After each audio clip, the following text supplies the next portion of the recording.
এখন হাতের মুঠোয় লাল বাবা রাইস। এখন থেকে লাল বাবা রাইস অনলাইনে ঘরে বসে অর্ডার করুন। লাল বাবা রাইস, লাল বাবা অনলাইন, অর্ডার করুন আজই। লাল বাবা রাইস, স্বাদ ও স্বাস্থ্য একসাথে পাবেন শুধুমাত্র লাল বাবাতে।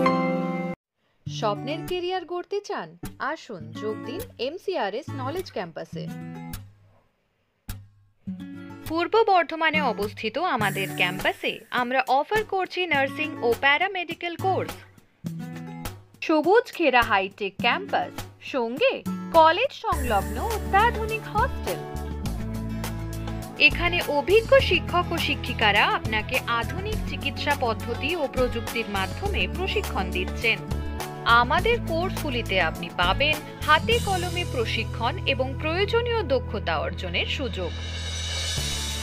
বিশ্বমানের পরিকাঠামো ও সুবিধা আপনার শিক্ষা জীবনকে করবে আরো সুন্দর ও সহজ। আপনার স্বপ্নের ক্যারিয়ার শুরু হোক এইখানে, MCRS নলেজ ক্যাম্পাসে। MCRS নলেজ ক্যাম্পাস, আপনার ভবিষ্যতের পথপ্রদর্শক।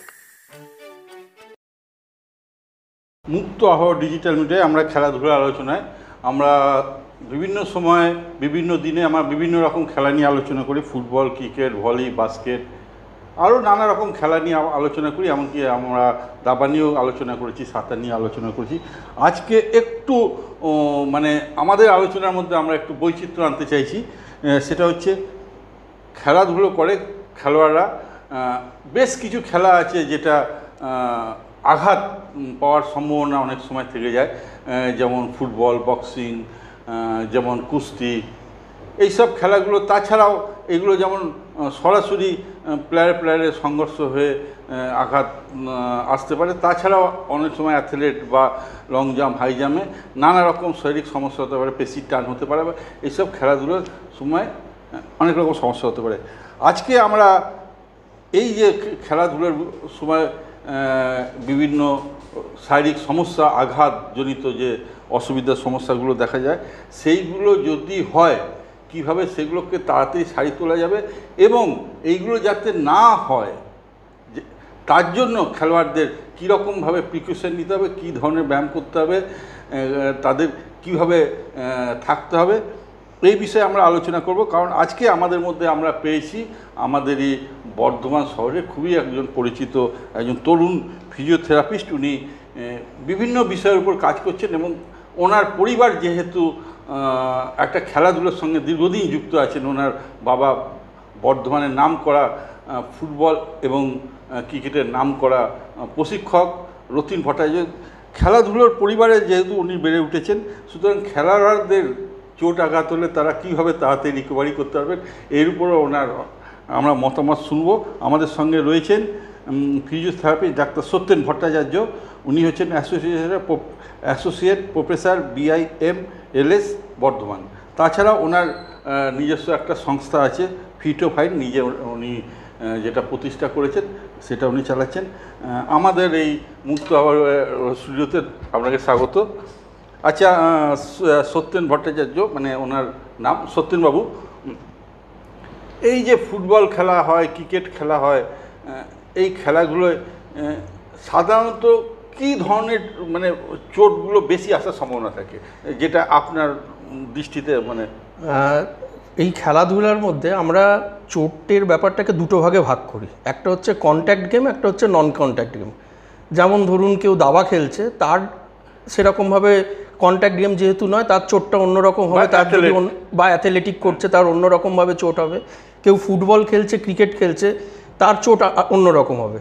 আবার ফুটবলের মধ্যেও প্রকারভেদ আছে। কেউ যদি ধরুন গোলকিপিং করছে, তার যে ধরনের চোট হবে, যে মিডফিল্ডে খেলছে তার চোট আলাদা রকম হবে। সেহেতু চোটের প্রকারভেদ আছে, চোটের প্রকারভেদ অনুযায়ী তার চিকিৎসা আছে এবং সর্বোপরি সেই চিকিৎসার আগে তার প্রিকশনও আছে। আমাদের দেশে বা আমাদের ওয়েস্ট বেঙ্গলে আমরা ফুটবল প্রচণ্ডভাবে ভালোবাসি। আমাদের বাঙালিরা ফুটবল সম্বন্ধে প্রচণ্ডভাবে আবেগপ্রবণ। কিন্তু আবেগপ্রবণ হলেও আমরা একটা জিনিস খেয়াল রাখি না, সেটা হচ্ছে আমরা এই ফুটবল স্বাস্থ্য সম্বন্ধে আমরা সচেতন কিন্তু নই। আমরা আজকাল কলকাতা, বর্ধমান বা পার্শ্ববর্তী সব জায়গাতেই দেখি চারিদিকে নানান রকম লিগ চলে। সুপার ডিভিশন লিগ চলে, অনেক রকম ভালো লিগ চলে, সেখানে প্রচুর স্পন্সর, প্রচুর জাঁকজমক, কিন্তু দেখা যাচ্ছে ফিজিওথেরাপিস্ট নেই, যেটা কিন্তু ম্যান্ডেটারি।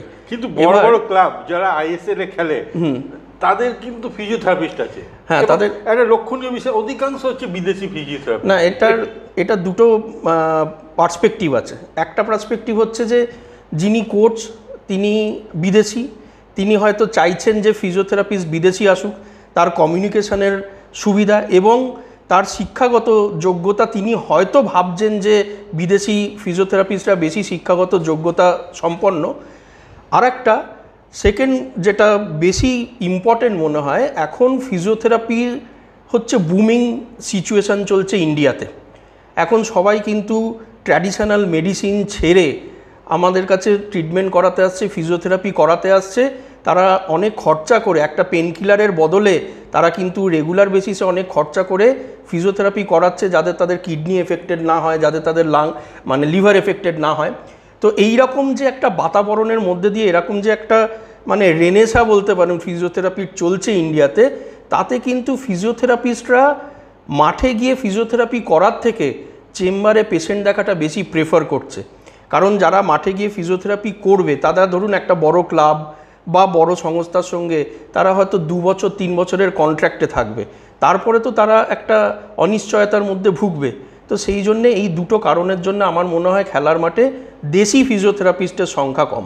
একটা বিষয় আপনাকে বলি, আমরা দেখেছি ফুটবল মাঠে যারা প্রশিক্ষক আছে তারা খুব ভালোভাবে নজর দেয় খেলার আগে ওয়ার্ম আপ। এই খেলার আগে ওয়ার্ম আপটা কতটা জরুরি? খেলার আগের ওয়ার্ম আপটাও প্রচণ্ড জরুরি, আবার খেলার পরে কুলিং ডাউনটাও প্রচণ্ড জরুরি। এবার ওয়ার্ম আপটা যেহেতু খেলা একটা গ্রুপ অ্যাক্টিভিটি, ধরুন একজন ফুটবল কোচ তিনি এসে 15 জন কি 20 জন প্লেয়ারকে একসাথে ওয়ার্ম আপ করাচ্ছে, কিন্তু ইন্ডিভিজুয়ালাইজ প্রত্যেকটা প্লেয়ারকে জানতে হবে যে তার কমজোরিটা কোথায় আছে, সেই অনুযায়ী তার কিন্তু ওয়ার্ম আপ শিডিউল আলাদা হবে।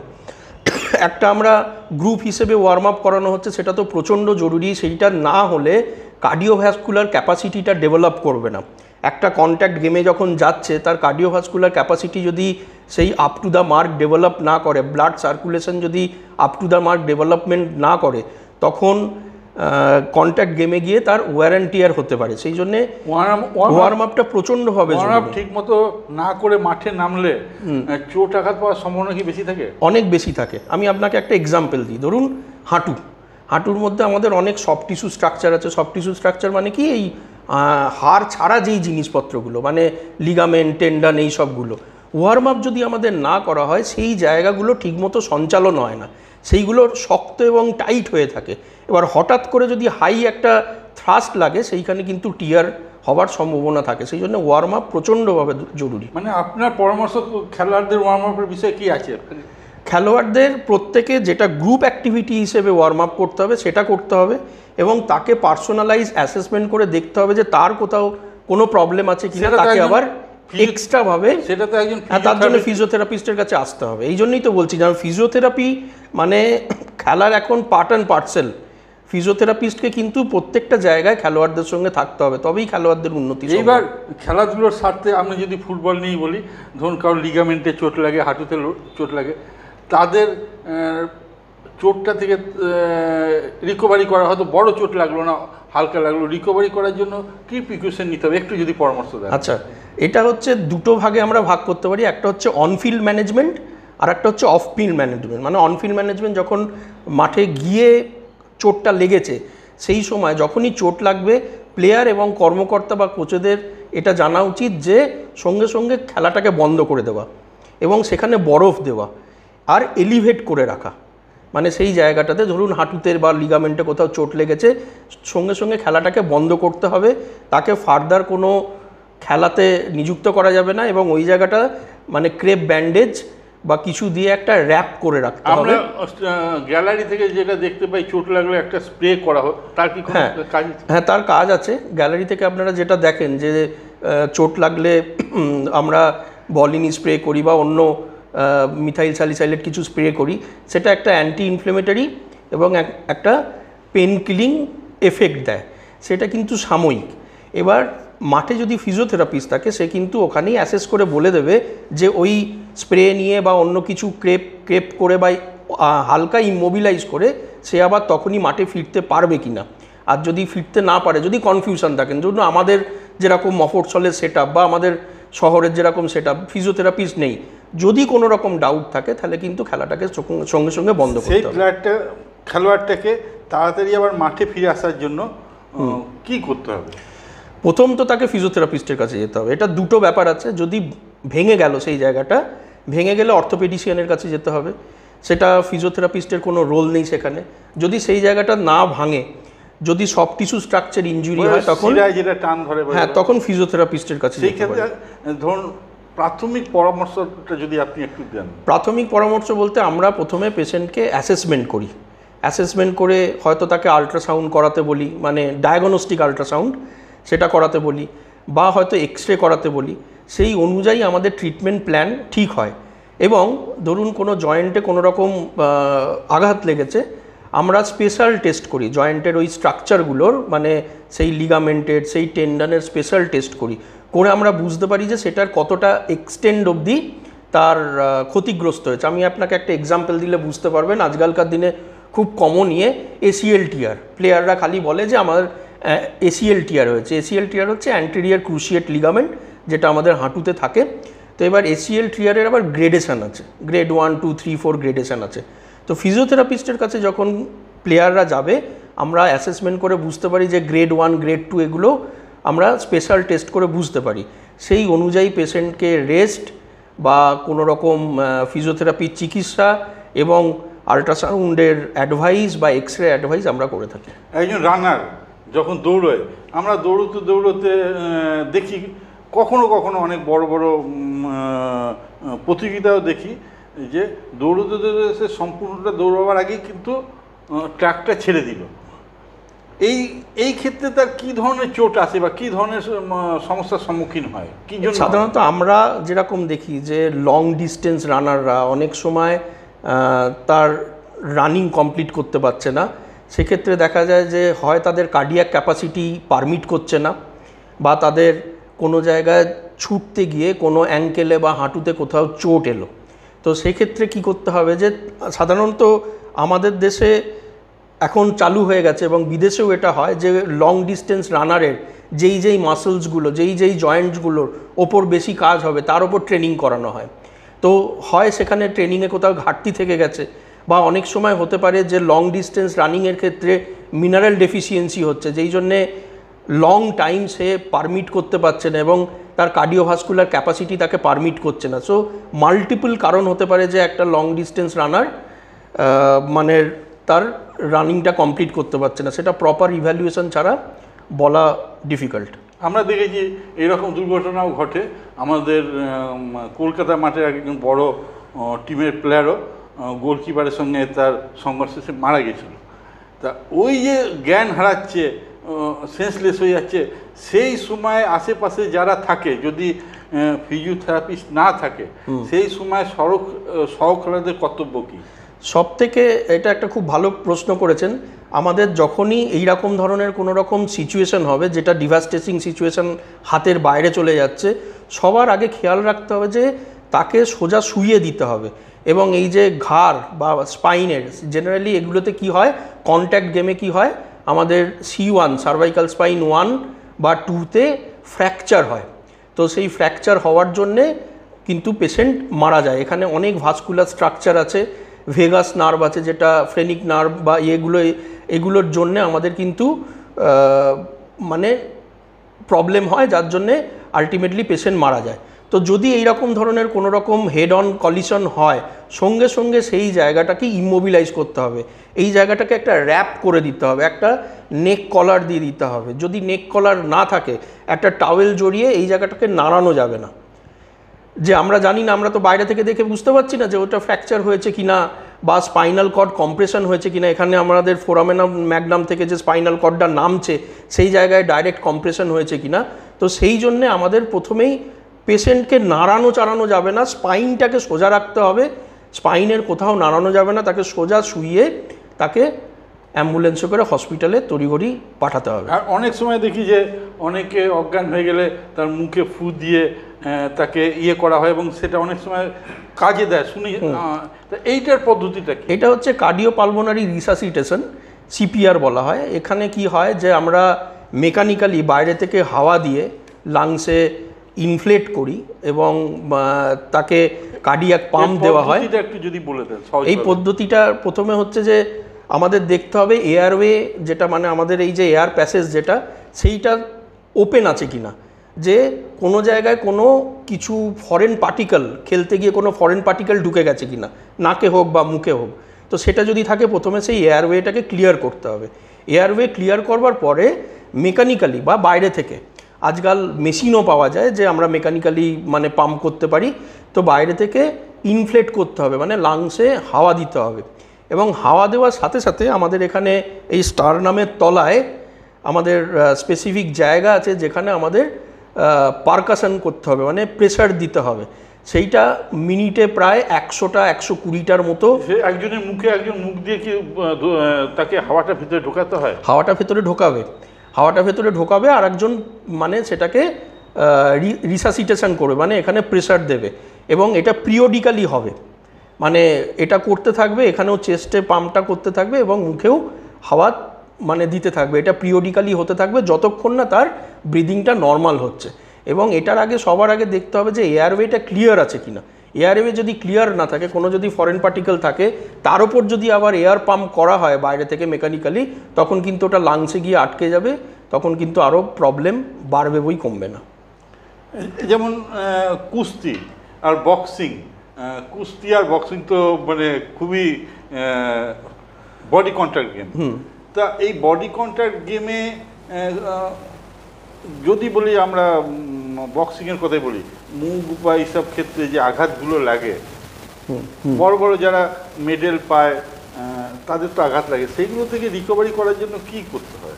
সাধারণত বক্সিংয়ে দেখা যায় যে টেম্পোরোম্যান্ডিবুলার জয়েন্ট, এই জাইগোমা, এই পোর্শনগুলো মুখের প্রচণ্ডভাবে একটা আঘাত লাগে।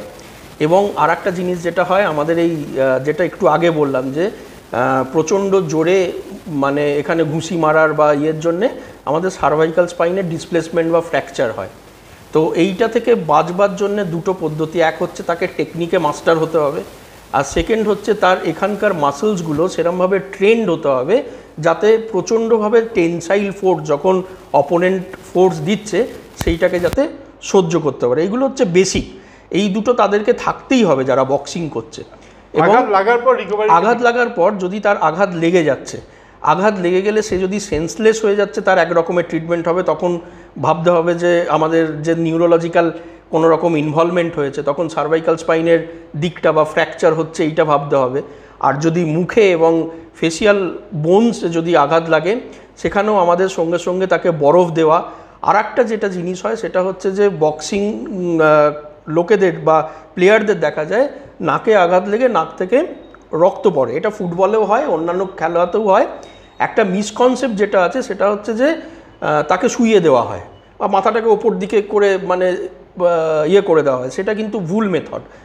এখানটাতে গজ দিয়ে বা তুলো দিয়ে সেইটাকে আমাদের ব্লিডিংটাকে আটকাতে হবে, মানে এই নয় যে আমরা একদমই উল্টো দিকে শুইয়ে দেবো। এবং এখানে সমস্ত জায়গাতে বরফ দেওয়া, যতটা সম্ভব বরফ দেওয়া, এই জিনিসটা করতে হবে। এবং সাথে সাথে ফিজিওথেরাপিস্ট যদি সেখানে থাকে, সে পেন কিলার এবং অন্যান্য ইঞ্জেকশনও দেয়। আজকাল ফিজিওথেরাপিস্টরা ইঞ্জেকশনও দেয় গভর্নমেন্ট অফ ইন্ডিয়ার নতুন এনক্যাপের ইয়ে অনুযায়ী। তো সেই সমস্ত প্রাথমিক জিনিসগুলো করতে হবে। এবং সর্বোপরি আগেও যেটা বললাম যে এই গোটা জায়গাটাকে ব্রেস দিয়ে সার্ভাইকাল স্পাইনের যাতে কোনো রকম মুভমেন্ট না হয় সেটা কিন্তু অ্যাসিওর করতে হবে। আমাদের যে ভারতবর্ষের খেলাধুলোর যে পরিকাঠামো, আমরা বিদেশের পরিকাঠামো, ইউরোপিয়ান যে দেশগুলো, তার সঙ্গে আমাদের পরিকাঠামোর তুলনা করাটা ঠিক নয়। কিন্তু আমাদের যে ভারতের ফুটবলের সামগ্রিক পরিকাঠামো, আইপিএল এবং আইএসএল বাদ দিয়ে, সেখানে এই যে খেলোয়াড়রা মাঠে খেলে, সব জায়গায় ডাক্তারবাবু, ফিজিওথেরাপিস্ট থাকে না, এটা কতখানি মানে সমস্যার ব্যাপার? দেখুন, এখানে আপনার সাজেশন কি আছে? এটা তো মানে খেলাধুলার যে গ্রোথটা যদি একটা টিমের সঙ্গে ফিজিওথেরাপিস্ট না থাকে খেলাধুলার গ্রোথটা আটকে যায়। কারণ একটা প্লেয়ার আমি বলি যারা গড গিফটেড, যেমন ধরুন মেসি, রোনাল্ডো, এরকম ধরনের প্লেয়ার হচ্ছে গড গিফটেড। সচিন, ঠিক আছে, সচিন, এরকম ধরনের প্লেয়ার হচ্ছে গড গিফটেড। এবার আপনি ভেবে দেখুন সচিনের টেনিস এলবো হয়েছিল, আমরা সবাই জানি সচিনের টেনিস এলবো হয়েছিল, এবং সচিন এই জিনিসটাকে একটু যদি বলে দেন। আচ্ছা, টেনিস এলবো হচ্ছে ল্যাটারাল এপিকন্ডাইলাইটিস। এইখানে আমাদের এই যে হিউমারাস বলে যে হাড়টি আছে, এইটার সাইডে এখান থেকে আমাদের অনেক কটা মাসেল একসঙ্গে অ্যাটাচড হয়, যেটা আমাদের এই মুভমেন্টটা করায়, extensor group of muscle attached হয়। যাদের রিপিটেডলি এই মুভমেন্টটা করতে হয় তাদের এইখানে ইনফ্লেমেশন হয়, সোয়েলিং ইনফ্লেমেশন হয়। তো তখন এই মুভমেন্টটা করতে গেলে তাদেরকে পেন হয়। তো এটাই খুব শর্ট টার্মে টেনিস এলবো। সচিনের কথা যেটা বলছিল, এবার সচিনের যখন টেনিস এলবো হয়েছিল তখন কিন্তু আমাদের দেশে চিকিৎসার পরিকাঠামো টেনিস এলবোর জন্যে অতটা ভালো ছিল না। সচিন বাইরে থেকে গিয়ে চিকিৎসা করে এসেছিল এবং চিকিৎসা করে ঠিকঠাক হয়েছিল, তার ব্যাটের সাইজ চেঞ্জ করেছিল, তার স্টান্স চেঞ্জ করেছিল, এইগুলো কিন্তু সবই ফিজিওথেরাপির আন্ডারে। এই যে তার ব্যাটের স্টান্স চেঞ্জ করা, এটা কিন্তু বায়োমেকানিক্স, যেটা আমরা ফিজিওথেরাপিতে পড়ি। তো এইগুলো করার পরে কিন্তু আমরা একটা প্রলং সচিন টেন্ডুলকরকে পরবর্তীকালে সাকসেসফুল সচিন টেন্ডুলকরকে পেয়েছি। তো এটাই এক্সাম্পল যে আমরা যদি ফিজিওথেরাপিস্ট একটা টিমের সঙ্গে থাকে তাদের পারফরমেন্স, যেমন আমরা ক্রিকেটে খেলা দেখি এই ফাস্ট বোলার, যদি বুমরার কথাই বলা হয়, বুমরা বেশিরভাগ সময়ই মনে হয় আপনি ভালো বলতে পারবেন কাঁধের চোট বা ফাস্ট বোলারদের যে ধরনের হয়, তার জন্য অনেক সময় অনেক বড় বড় ভাইটাল ম্যাচে সে খেলতে পারে না। এই ফাস্ট বোলারের ক্ষেত্রে বা বোলিং যারা করে তাদের ক্ষেত্রে কী ধরনের সমস্যা হয়? ফাস্ট বোলার যারা যারা ফাস্ট বোলিং করে তাদের শোল্ডার গেডেলের মাসেলের প্রচণ্ড জোর দরকার। তার সঙ্গে এইখানে আমাদের ল্যাটিসিমাস ডরসি আছে, অনেক কটা মাসেল গ্রুপ আছে যেইগুলোর কোঅর্ডিনেশন দরকার। যখন সে ছুটে আসছে তার যেই মুভমেন্টটা হচ্ছে সেই মুভমেন্টটা যাতে স্পন্টেনিয়াস হয়, কোনো মাসেলের জন্য যেন না আটকায়। সেই জন্য মানে সোজা কথায় বলতে গেলে একজন ফাস্ট বোলারকে বায়োমেকানিক্যালি এতটাই সাউন্ড হতে হয় যাতে তার মানে ফলো থ্রুতে কোনো রকম প্রবলেম না হয়, যে বলটা আলটিমেটলি ঠিকঠাকভাবে ডেলিভারি করা। তো এদের জন্য খুব হাই এন্ড ট্রেনিং করানো হয়। আপনি যখন বুমরার কথা বললেন, আমি বিসিসিআইয়ের কথা বলি। বিসিসিআই এখন কিন্তু তাদের এই ফিজিওথেরাপি উইং বা বায়োমেকানিক্স উইং প্রচণ্ড স্ট্রং, এবং এটা রেগুলার বেসিসে রিসার্চ হয়। পাস হবে তবে তাকে, হ্যাঁ, এটা রেগুলার বেসিসে রিসার্চ হয়। আপনি খেয়াল করে দেখবেন, আমরা যখন ছোট ছিলাম, কি 10-15 বছর আগেও একজন প্লেয়ার অসুস্থ হলে বা চোট পেলে, ক্রিকেট প্লেয়ার অসুস্থ হলে বা চোট পেলে সেরকমভাবে কিন্তু মাঠে ফিরে আসতো না। এখন সারা বছর ক্রিকেট চলছে, গ্রীষ্মকালে চলছে, শীতকালে চলছে, বর্ষাকালে চলছে, আবার টি-20 চলছে, টেস্ট চলছে, ওয়ানডে চলছে, কিন্তু সবাই মোটামুটি ভালো পারফর্ম করছে। এটার জন্য কিন্তু বিসিসিআইকে ধন্যবাদ দেওয়া উচিত। আমাদের ভারতবর্ষর যে গ্রামে গঞ্জে খেলোয়াড়, মানে আমরা শেষের দিকে চলে এসেছি, এই শেষের দিকের প্রশ্ন আপনাকে করছি। আমাদের এই যে গ্রামে গঞ্জে অনেক খেলোয়াড় আছে, অনেক জায়গায় অনেক খেলা হয়, যেমন কবাডি খেলা হয়, ফুটবল খেলা হয়, তারা তো এত সব পাবে না। তাদের জন্য আপনার পরামর্শ কী? দেখুন, আমাদের এখন ডিজিটাল মিডিয়ার যুগ, প্রচুর ডেটা আমাদের কাছে অ্যাভেলেবেল। আমাদের জানতে হবে যে কীভাবে সুস্থ থাকা যায়। প্লেয়ারদেরকেও জানতে হবে, এখন সবার কোচদেরও জানতে হবে, এখন সবার হাতেই ফোন। তো আমরা তো কথা বলছি যে প্লেয়াররা যাতে আঘাত না পায়, আমাদের এটা ভাবতে হবে যে আঘাত পাওয়ার পরেও তারা ট্রিটমেন্টটা পাচ্ছে তো ঠিকমতো। আবার যেমন ফিফার দা 11 বলে একটা রুল আছে, বলে একটা রুল আছে, যারা ফুটবল খেলে তারা ওই রুলটা ফলো করে। রুলটা কি, যে ওটা একটা প্রোটোকল, সেই প্রোটোকলটা যদি মেনটেন করে তাদের প্লেয়ারদের চোট আঘাতটা কম হবে। তো এই বিষয়ে আমাদের মনে হয় আপনার যেমন মুক্ত আবহ থেকে বা এরকম নানান রকম ডিজিটাল মিডিয়া থেকে এরকমভাবে যদি সার্কুলেট করা হয়, তাতে প্লেয়াররা উপকৃত হবে, এবং একটা ছোট ছোট ক্যাম্প করা হয়, তাতে প্লেয়াররা বুঝবে যে আমাদের কোন জায়গাতে এটা ঠিক থাকতে হবে বা কোন জায়গাতে নিজেকে সুস্থ রাখতে হবে। ডিজিটাল মিডিয়া যদি আলোচনা হয়, ফেসবুক, হোয়াটসঅ্যাপ, এখন তো যুগ, এবং খেলা নিয়ে তাতে তো প্রচুর আলোচনা হয়, সেখানে এই ফিজিওথেরাপি পার্টটাও আলোচনা হওয়া উচিত। হ্যাঁ, ফিজিওথেরাপি পার্টটা আলোচনা হতে হবে, কারণ যেহেতু প্রশাসনিক নানান কারণে, নানান রকম বাধা বিপত্তির কারণে মাঠে মাঠে ফিজিওথেরাপিস্টরা যেতে পারছে না। ফিজিওথেরাপিস্টরা তো অ্যাটলিস্ট আপনার বড় শহরে থাকতে পারে, বড় শহর থেকে ডিজিটাল মিডিয়ার মাধ্যমে তো বার্তাটা দিতে পারবে যে এটা হলে কি করা উচিত, বা ছোট ছোট টিপস তো দিতে পারবে। সেই জন্যে আমি বলবো যে আপনাদেরও সহযোগিতা প্রচণ্ডভাবে কাম্য। আজকের যেরকম অনুষ্ঠান করেছেন, এরম ধরনের অনুষ্ঠানের মধ্যে দিয়ে আমার মনে হয় সচেতনতা অনেক গুণে বৃদ্ধি পাবে। আজকের আমরা আলোচনা করলাম একটু খেলাধুলো নিয়ে, এটা আলোচনা ছিল, কিন্তু যারা খেলোয়াড় তাদের যাতে উপকারে লাগে সেই জন্য আজকে আমাদের আলোচনা ছিল। ফিজিওথেরাপিস্ট ডাক্তার সত্যেন্দ্র ভট্টাচার্য সেই আলোচনায় যোগ দিয়েছেন এবং ওনার মূল্যবান মতামত আমাদের দর্শক শ্রোতা নিশ্চয়ই শুনেছেন। আগামী দিনে নিশ্চয়ই আবার আমরা ওনাকে আমাদের স্টুডিওতে পাবো। ধন্যবাদ।